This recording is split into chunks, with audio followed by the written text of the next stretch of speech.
வணக்கம். இப்போ வணக்கம் ஃப்ரெண்ட்ஸ். வணக்கம். எப்படி வைக்கலாம் வெண்பொங்கல் எப்படி செய்யறதுன்னு பார்க்கலாம். நான் இந்த ஒரு டம்ளரில் வந்து ஒரு முக்கால் படிக்க கொஞ்சம் மேலே முக்கால் டம்ளருக்கு மேலே அரிசி பச்சரிசி எடுத்துருக்கிறேன்.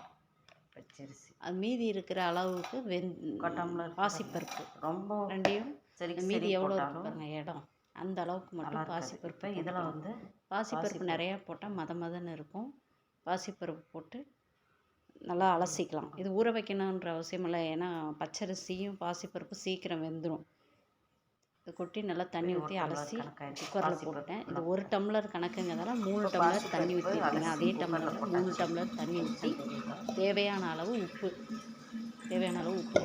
போட்டு விசில் விட்டுடலாம். விசில் ஒரு 4 விசில் விட்டோம்னா குழம்பு ஆகிக்கும். 4 விசில் விட்டுடலாம். ஒரு டம்ளர் அரிசி பாசிப்பருப்பு ரெண்டு சேர்த்து 1 டம்ளர், அதுக்கு 3 டம்ளர் தண்ணி விட்டதுக்கப்புறம் 3 டம்ளர் அதே டம்ளரில் 3 டம்ளர் தண்ணி ஊற்றிட்டேன். இப்போ விசில் விட்டுடலாம். ஒரு 4 டம்ளர் விசில் விட்டுடலாம். அதுக்கப்புறம் இதுக்கான தேவையான நல்லா வெந்துருச்சான்னு திறந்து பார்க்கலாம். எப்படி நல்லா குழப்பம் அப்படி கரண்டிலே மசிச்சு இந்த பச்சரிசி நல்லா ஊறவே வைக்க வேண்டாம், அப்படியே டேரெக்டாக அலசி போட்டுக்கலாம். இப்போ விசில் போட்டு ஒரு 4-5 விசில் விட்டுடலாம். குழன்னு ஆகட்டும். அப்புறம் பார்க்க வெந்துருச்சான்னு பார்க்கலாம். விசில் விட்டு எடுத்தாச்சு. நல்லா வெந்துச்சு. அப்படியே கரண்டிலேயே மசிச்சுட்டு இதுக்கான பொருள் எண்ணெய், கொஞ்சம் கடலெண்ணெய். ஒவ்வொருத்தர் நெய்லேயே செய்வாங்க. நான் கொஞ்சம் எண்ணெயும் கலந்து கொஞ்சோண்டு நெய் யூஸ் பண்ணியிருக்கிறேன்.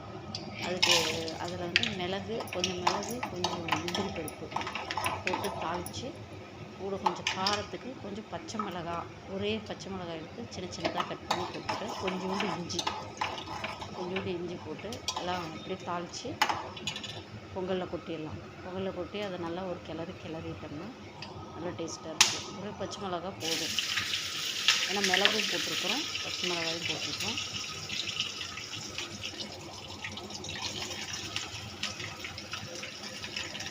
பொங்கலில் போட்டு கிளறிட்டு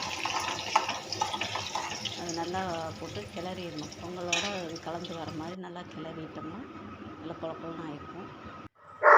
நல்லா குழப்பம்னு ஆகிடுச்சு. அப்புறம் அதுக்கு தேவையான இது சைட் டிஷ் சட்னி.